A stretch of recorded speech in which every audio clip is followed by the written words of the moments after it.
Buy, sell, keep, avoid is back for Game Week 33. Welcome to FPL, mate. My name is Dan, and with double game weeks, chips flying around, and a lot of deep transfer moves to be thinking about, let's get our tips right now. And guys, if you haven't checked out the Stick to FPL podcast yet, it is now live. If you prefer that long-form, discussion-based FPL content, we've got you covered over there. So go check it out. Plenty of tips, plenty of discussion, and a little bit of a debate too, all around your big decisions for Game Week 33. Link in the description. And if you're new to Buy, Sell, Keep, Avoid, this is how it works. So the video is split into two sections. The first of which we will be having a look at those players you might already have in your team and whether you should sell them or whether you should keep them. After that, we're going to be having a look at the buys, which players you should be buying and which players maybe you should be avoiding. Players are tier listed with the best players at the top and the worst players at the bottom. And today, guys, we have got a little bit of extra information on screen for you guys. We have got the double Game Week 36 possibilities on screen for you guys as well. So obviously that is going to depend on FA Cup results in the semi-final. If Man City do indeed get to the final of the FA Cup, we could see a Man City and Bournemouth double game week, for example. And the same with the likes of some other teams. If Forest win, they'll have a double with West Ham there as well. So yeah, that could happen. Just wanted to throw that one out there, and I wanted to include it in screen just in case you guys were thinking ahead to Game Week 36 as well as looking at Game Week 33. There's lots to think about today, and there are just three forwards that I think are definite keeps for Game Week 33, and they are Marmoush, Mateta, and Watkins in that order. They are the only three forwards with double game weeks this week, so there's not really any other players that we would desperately want for Game Week 33 in particular, and all three, if you have them in your team, you have got to keep them. Marmoush doing super well at the moment. Mateta and Watkins, underlying data isn't really there, but they have played less minutes for their clubs, and maybe a little bit of rotation risk for Watkins. I'm going to be keeping an eye on the Champions League squad for tonight, but I do think Watkins will start in that game, and if he does, that maybe damages his minutes potential for the Newcastle game, but could come straight back into the starting 11 for the Man City game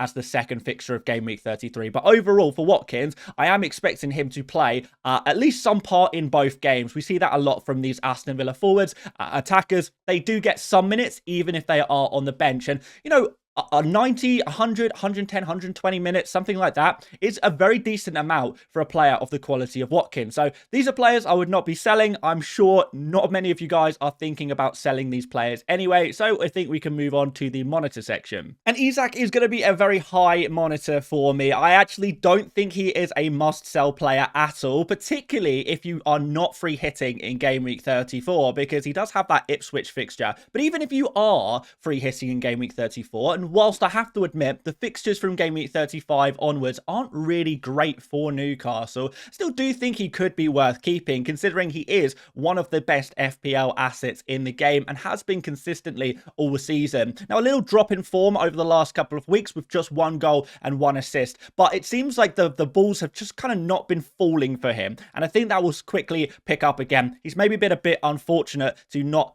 be in the kind of right place at the right time. Some players have snuck in front of him and scored goals, for example, and I think the goals are going to come for him once again. We could even see that during Game Week 32, and if he scores in Game Week 32 against Crystal Palace, I'm sure a few people will be reconsidering whether they want to sell Isak. So I don't think he is an essential sell at all, but I guess you could do if you really wanted a new player for your team, or you're kind of forced to, I guess. So yeah, Isak, not a must sell, high monitor.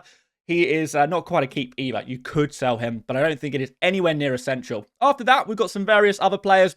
I think all of these players I would be more willing to sell. Wood, for example, here against Spurs would be pretty high. I do think this is such a good fixture, but I don't think he is a must sell, even if you are looking to swap him for a double game week attacker. As long as you've already got Marmoush and Mateta, I don't think Isak and Wood are really strong sells. And even Wissa, with the form he's been in recently, I don't think there's a strong reason to sell him either. But again, you could do particularly for Marmoush or Mateta. Joao Pedro is also here, slightly lower down the list, and he is now up to 4 goals in the past 6 game weeks. Yes, Zhao penalty is back. Fantasy Penalty League is back, and he is doing it again. But is he going to get as many penalties going forward? Who knows? Penalties are random pretty much, although Brighton do seem to get a fair few of them. So yeah, not a must sell. Nice cheap asset, but you could sell him. If you need a Marmoush, if you need a Mateta, I would be more than willing to sacrifice Joao Pedro in order to do that, but he's not going to be a must-sell for me. Let's go to sells, and we've got 3 rotation risk players that I'm sure a lot of people still own in their team. Gakpo, despite the Leicester fixture up next, I think is still possibly going to be a sell for me because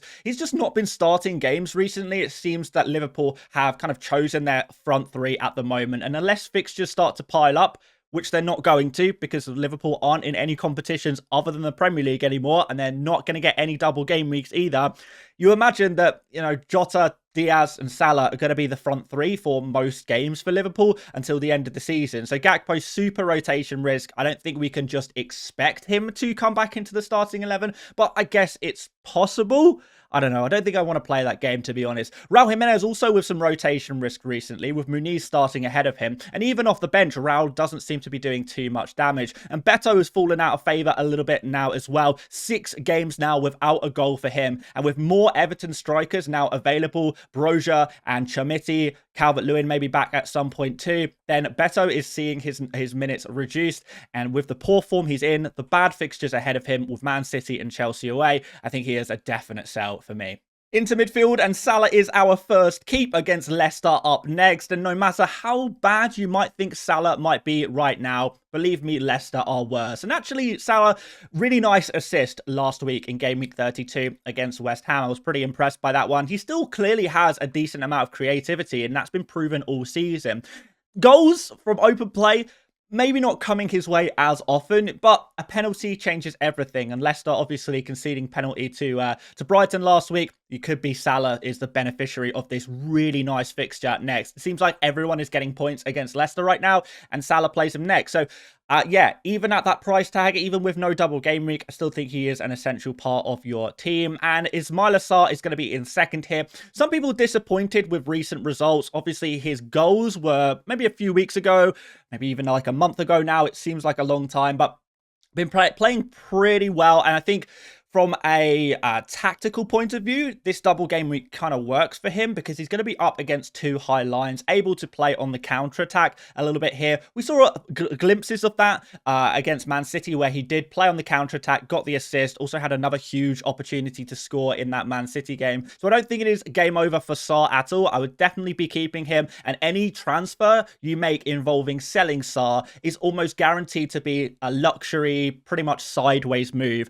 for your FPL team. So not going to be worth the transfers, particularly when we look ahead to double game week 36, blank game week 37. Transfers are going to be so valuable to you. We've got Alanga here as well against Spurs. Again, we spoke about Wood with a fantastic fixture. From a tactical point of view, again, Alanga on the counter-attack really suits this high line fixture against Spurs, who continue to be an absolutely woeful defence in the Premier League. We see it time and time again. So Alanga was some concerns about his injury last week. He was able to make a substitute appearance. Should be good to go to start the game in game week 33 and do some damage against Spurs. As Forest have dropped a few points recently, they will be looking to solidify their place in the top 3 in the Premier League. Crazy to say, but it is looking very possible for them, as it has done all season. Bruno Fernandes is going to be a monitor. The fixtures are pretty good for him generally all the way for the next 4 game weeks, so I don't think there's a strong need to sell him necessarily. The only exception of that is maybe you have a few spare transfers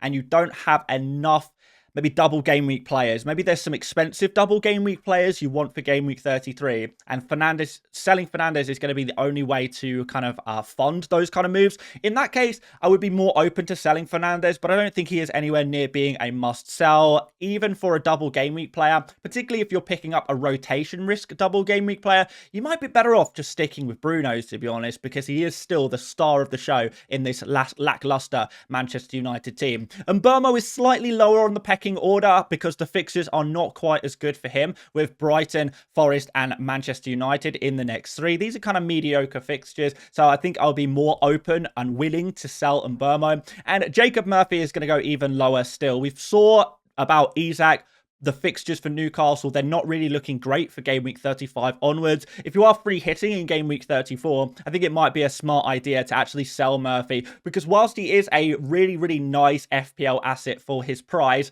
a lot of his big returns have been in some of the easier fixtures, and there's not as many easy fixtures coming up for him. And there are a plethora of nice, cheap midfield options to switch him to this week. So he's a pretty easy sell, and you can make some pretty straightforward transfers by selling Jacob Murphy this week. And Cole Palmer is going right at the bottom of the monitor pile. Obviously, I thought that you should probably keep him for the Ipswich game. Thought there was some potential in that game. He did get an assist in that game, but with no clean sheet and a yellow card, it ended up being a measly 4 points for him. But yeah, obviously fantastic data for Palmer throughout this season, but recently it just has not been clicking at all for him. So finally, he is dropping further and further down the list. He's not a must sell for me, because we still appreciate he is a fabulous player and has that quality in him, and has improved since Jackson has returned to the Chelsea team. Plus, you've got penalties, and any penalty taker in FPL is usually so valuable that they're never a must sell, because you always have the chance to get lucky, and that's the great thing about penalty takers. But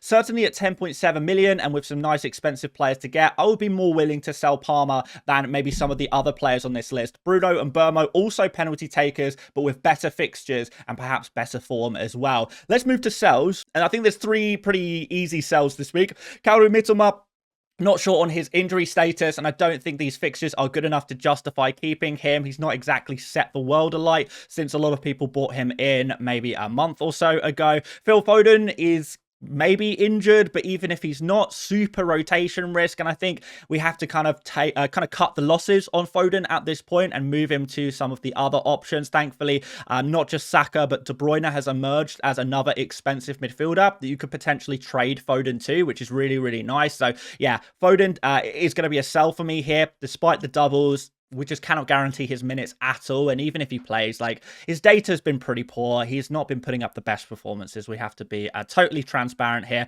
And Cliver, still injured, still not even in the squad for Bournemouth. When is he going to be back? Nobody seems to know.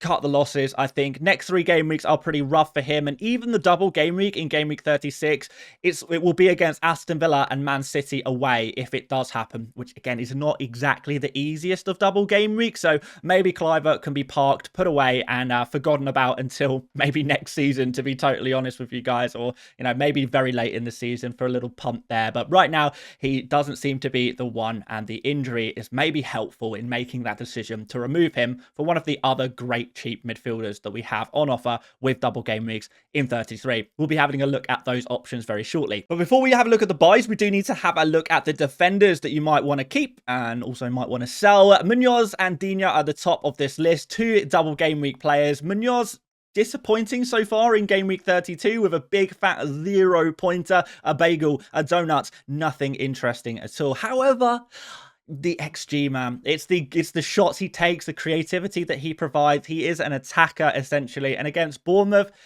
attackers can run riot. I actually thought in the Bournemouth game, we'll speak about some Bournemouth defenders in a moment, but Bournemouth may be fortunate to not concede in that game. Kepa Arrizabalaga had a really good game for Bournemouth. To be fair, so did Leno for Fulham. But yeah, Bournemouth just are conceding so many chances at the moment. And Munoz is actually a big part of the attack, despite being a defender in FPL. He's a super attacking guy. So again, high lines, counter-attack. This is going to benefit Munoz. Definitely would be a player to keep. Digne is also on here. Now, his minutes are a little more sketchy, I can't lie. But to be honest, I think he probably starts one game, is benched the other game. He's a single game week player in a double game week. That's probably what Digne is realistically. However, I just can't see it being worth making a transfer. You have a chance for 2 starts. You have a chance for him to come off the bench and maybe provide an assist, or even just a 1-pointer is better than nothing. It gives him a small advantage over some of the other defenders that we have in our squads right now that maybe have single game weeks. So in general, I just can't see it being worth selling Digne unless you have loads of transfers to spare. Of course, later on in the season, we could have another double game week for Aston Villa. It's not such a bad one, really, with Bournemouth and Spurs would be the fixtures. And if that were the case, could be pretty nice to actually have a player like Digne later on in the season. But it's a difficult one. I know it's going to be, he's not going to get as many minutes as like a Concert, but he's going to get more minutes probably than, some of the single game week defenders. So he's it's better than nothing. I just don't see it being worth a transfer, considering there aren't really any great options moving forward for, defenders for this game week. If you've already got your Man City and your Arsenal defensive coverage, everything else is kind of a luxury from there. Milenkovic is also going to be a keep for me. Potential game week 36 double. Spurs actually don't think this is the worst fixture right now, even for a defender. The fixtures in general are not great for Forest, but they're a good team. Milenkovic has a little bit of attacking threat there as well. And again, kind of like Digne, just doesn't seem like a priority transfer. Even if you're on a bench boost, these kind of players, they can pick you up a few points. Any transfer you make has to be really valuable at this stage of the season, and it's just so luxury to be moving around these cheap defenders for other cheap defenders who are probably just as likely to, lose their clean sheets than anyone else. But in the monitor, we've got Dan Burn / Livramento, I suppose, who I think you could keep, you could sell.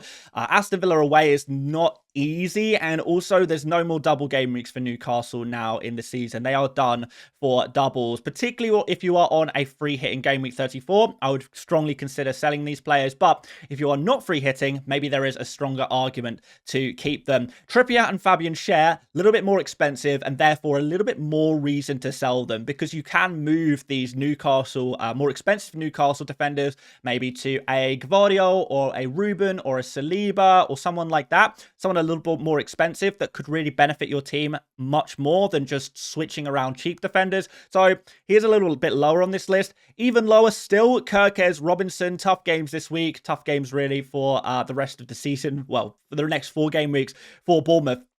And yeah, Bournemouth still looking pretty poor defensively despite their clean sheet. Robinson does have some nice fixtures, and if you're not free hitting in game week 34, I'd be more tempted to keep Robinson for this game week. But Fulham are conceding a lot of goals right now as well, and their defensive numbers seem to have slipped quite a lot. 8.2 non-penalty expected goals against, which is quite significant, more than 1 per game, which is higher than a lot of the other teams on this list today. Cucurella is going to be a sell unless you are not free hitting in game week 34. He could be useful for 34 if you are if you're going to be raw dogging game week 34, I suppose. But Chelsea have pretty poor fixtures now for the rest of the season, so a pretty straightforward sell, I think, if you can get someone decent for a replacement. If you're just going to be going for a cheap guy, then I probably wouldn't bother selling Cucurella, but there's some money to be spent there. Pedro Porro, not nailed, playing for a poor defense. Actually, I think he's just got to go. So, yeah, sell Pedro Porro. And Gabriel, if you have been holding on to Gabriel for the last couple of weeks after his injury, waiting for a moment to decide when you're going to sell him, who you're going to sell him for, now is the moment to commit to your Gabriel replacement. He is occupying a very valuable Arsenal slot in your team, and he absolutely must go this week. So, Gabriel holders, those patient, those looking for the replacement, you found your moment. Let's go find that replacement. And at this halfway point in the video, I do ask you to please like the video if you have been enjoying it or finding it useful. It really does help out the channel a whole bunch. And make sure you do subscribe if you like this kind of stuff and you want to see more of it. Let's keep it moving. So in the buy section for forwards, it's the same 3 players as in the keep section. Marmoush, Mateta, Watkins. Super straightforward. These are the top 3 forwards to buy, probably in that order as well, with Marmoush being the best player to pick, Mateta second best, and Watkins the 3rd best option, just because of his rotation risk that he does have. So I think we can leave that there. We all know which forwards are the targets to buy. The one question I think a lot of people have been asking this week is, would you consider selling Isak to Watkins? For a hit, definitely not. For free, well, I have a free transfer. I actually have 2 free transfers. I definitely could spend it on selling Isak to Watkins, and I will be keeping an eye on Watkins' minutes in the Champions League. But my general idea now is that no, it is probably not worth a transfer. Just Watkins, yes, he has scored a couple of goals recently, but his data is pretty poor. There is rotation risk with him, of course, and I'm not totally convinced by this one. He might not even get the double game week in 36, and then you might wish you'd saved, waited, and maybe picked up a slightly different striker for the final few games of the season instead. So for me right now, it's going to be a no on Ollie Watkins, an Isak to Ollie Watkins.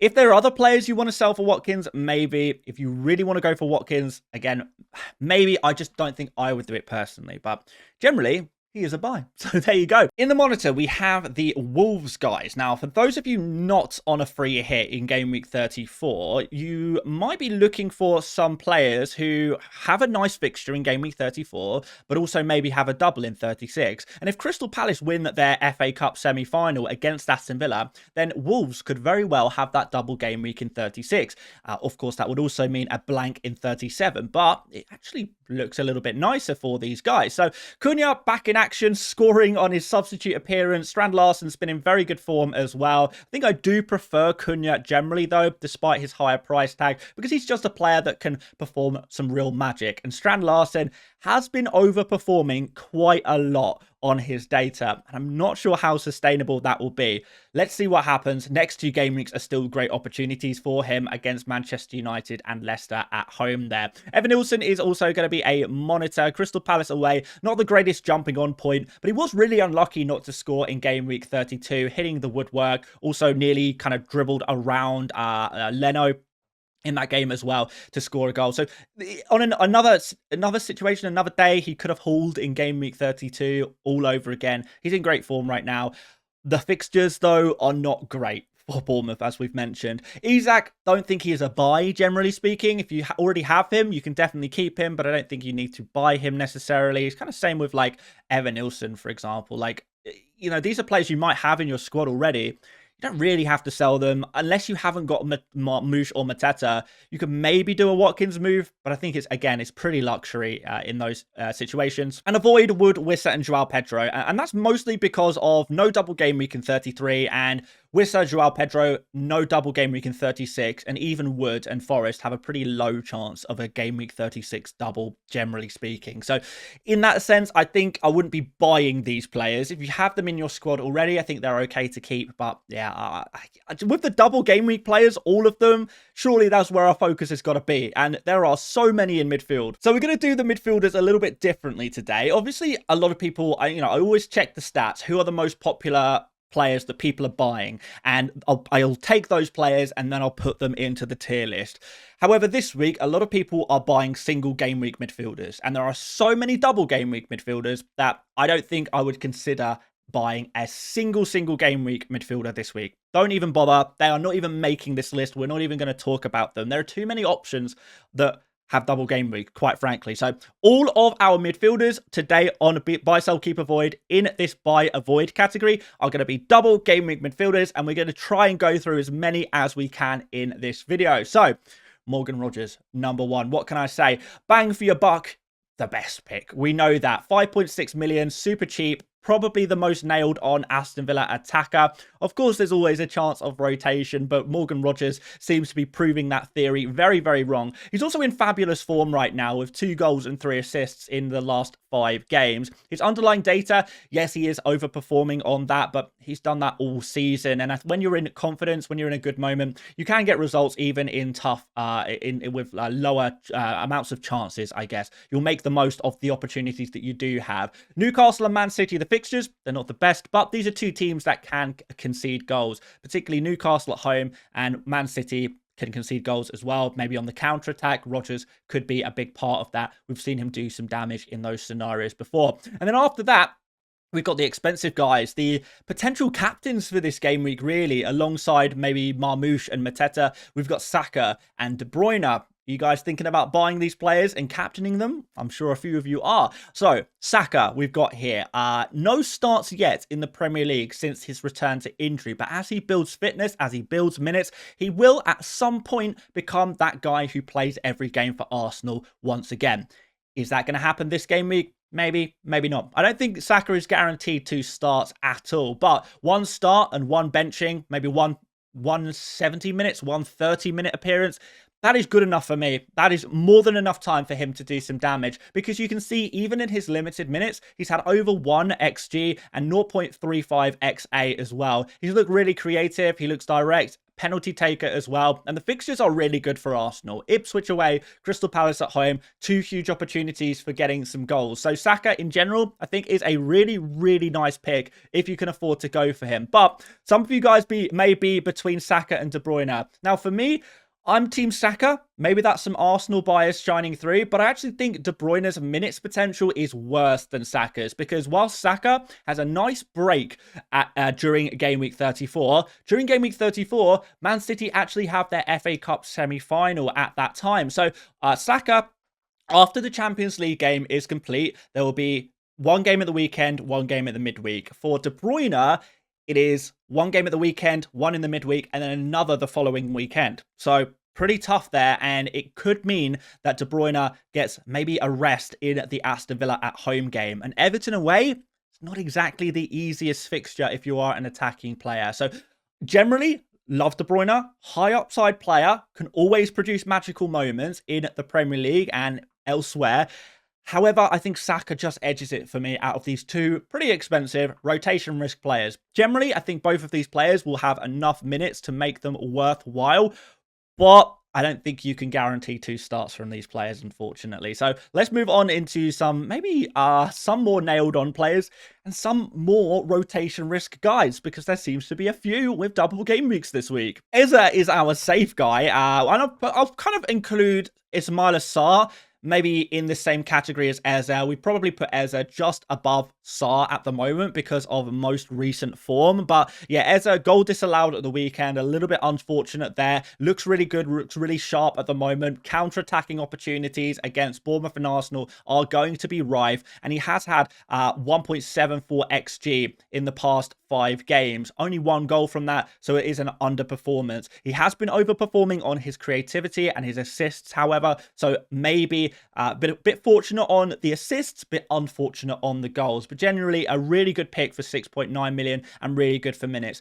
This Bournemouth fixture at home for an attacking player is very nice indeed, and I think there will be opportunities for the Crystal Palace attackers to get some FPL points, even if the defenders and the clean sheet potential is a little bit lower. After that, we've got the likes of Marcus Rashford, who again is going to be a rotation risk player, but I can see him starting. If he doesn't start in the Champions League, I can see him starting in the Premier League. And I think we could even see him play on the wing, kind of a counter-attacking kind of play for that Man City fixture as well. I think the Man City fixture suits him, but the Newcastle fixture might suit him more as a striker.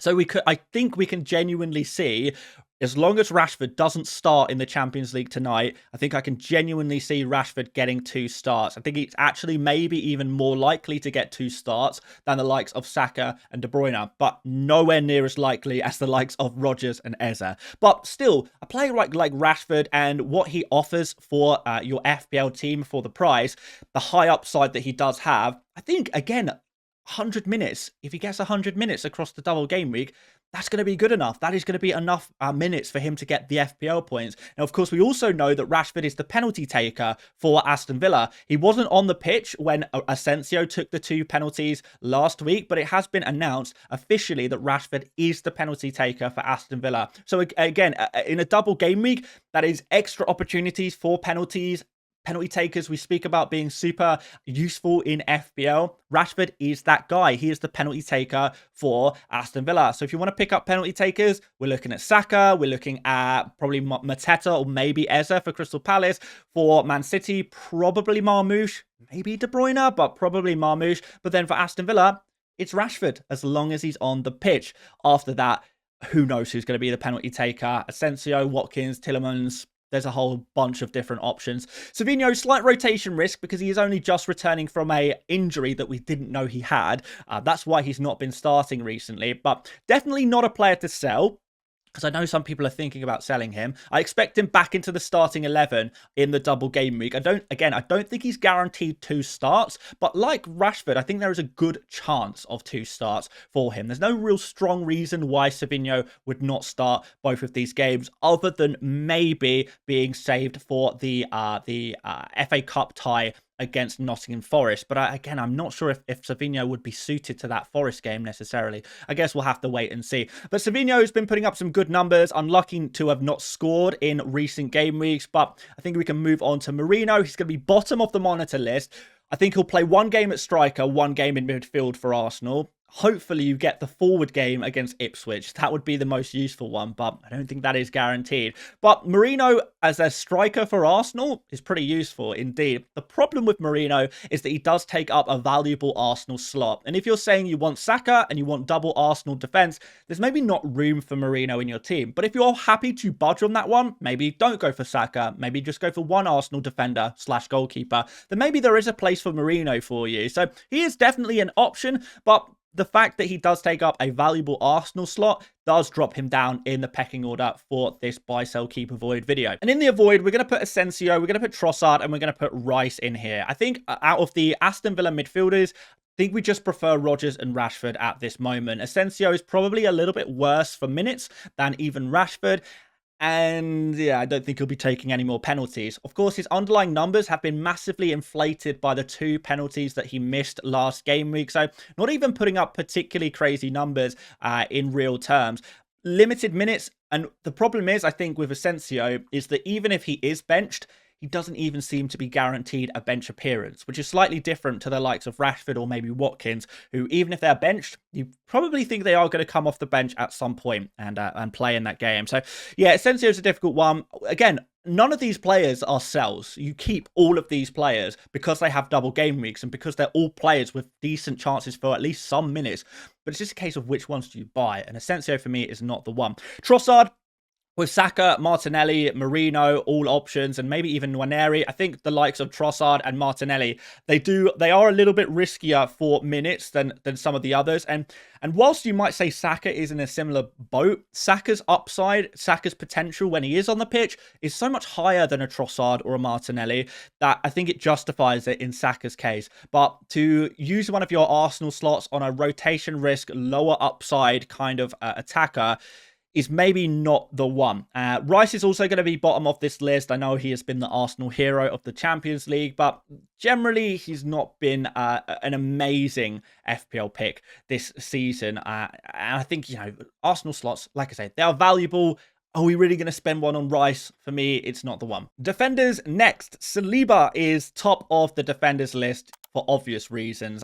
Bonus points machine. Anytime Arsenal keep a clean sheet, Saliba is very likely to be on bonus points. Unfortunate to have his clean sheet wiped for the last 2 game weeks in a row because he would have had bonus points in each of those games had Arsenal kept a clean sheet. So yeah, really like the look of Saliba. Attacking threat from set pieces as well. He has replaced Gabriel in that role we've seen. Gavardio and Ruben Dias are also going to be in here, both playing centre-back at the moment for Man City. But if Kusanov comes back into the Man City starting 11, we could see Gavardio move back to left back and have more attacking threat, which he has been lacking a little bit in recent weeks. Ruben Dias, far more boring pick. Less likely to get bonus points, but against Everton as the first fixture, it's a pretty good opportunity for a clean sheet, and it could just be a safe, secure minutes kind of play. Could get a nice 8-pointer from Ruben Dias, which is not anything incredibly thrilling, but he'll do the job. That'll do the job. And he's a nice player to hold for the long term if we think Man City are going to have a double game week in 36. You could even double up on the Man City defense if you wanted to. That's certainly what I did in my free hit team video that I posted yesterday. Go check that out if you want to. But yeah, we included both Gavardio and Ruben Dias in that team for the minute security. So yeah, sensible pick. Gavardio is probably the preferred option if you can afford to go for him, and Saliba is #1 defender for me for Game Week 33. Kivior could be an option if you want to go a bit cheaper, but do be aware there is a small risk to his minutes. Saliba is the nailed-on guy. Kivior could possibly be rotated during the double game week. I wouldn't be totally surprised by that one, to be honest, but generally he is probably first choice centre-back for Arsenal right now alongside Saliba, but just not as nailed on, and that's the only difference. Bonus points, less potential than Saliba, but still a pretty good option for you. Daniel Munoz is a monitor. You could still go for him because of his attacking threat for this double game week, but it's definitely not a must buy ahead of this week. Konsa, also a monitor. You don't have to buy him. It's unlikely Aston Villa keep a clean sheet at all in this double game week. So could be worth just holding on to whatever you have. If you have Konsa already, great. If you don't have him, I don't think you need to move the earth to bring him into your team just because he has a double game week. And I think for defenders in particular, we have the top defenders, and I think they are great, and I think they are worth spending transfers on. But really anyone down here, you kind of have to question, every transfer is worth 4 points. If you need to make an additional transfer in a game week, it will cost you 4 points if you don't have any saved. If we have a double in 36 and a blank in 37 for whatever teams they might be, those transfers are going to be so valuable, you have to kind of consider, is my Dan Burn really going to score that many less points than Concert? If Dan Burn gets a 2-pointer because he concedes a goal, but then Concert, plays twice, don't get me wrong, but maybe he concedes 1 in one game, 2 in the other. He's on a 3-pointer. Was moving from a 2-point Dan Burn or Livramento up to a 3-point Concert worth a transfer? Probably not. And that's probably what we're looking at as a realistic possibility for this week. So it could pay off. Maybe in a double game week, strange things can happen. And maybe Aston Villa do keep a clean sheet in the double. As a Concert owner, I hope they do. But I don't think I'll be moving the earth to bring him into my FPL team this week. And finally, Wan-Bissaka against Southampton is going to be in the monitor section. The chance of a double in 36 is what keeps him alive. I think he's maybe a little unfortunate not to get the assist in game week 32. But yeah, the deflection will deflect, but it's a good fixture at home. Is it worth buying him though? I'm not so sure when we look at some of the other fixtures for West Ham. Their defensive data has begun to drop off a little bit as well. It's on a kind of a negative trend right now. And avoid Bradley, which is so frustrating for me because I love Connor Bradley as a pick for game week 33. And if you have him in your team already, I'm kind of jealous of you guys. If you have him, great. But if you haven't bought him already, game week 33 against Leicester is fabulous, but after that, it's pretty tragic. Spurs, Chelsea, Arsenal, no chances of doubles, and probably by game week 36 or 37, Trent Alexander-Arnold is going to be back and will probably play for his final few games ever for Liverpool, unless he returns someday. But you get what I'm saying, guys.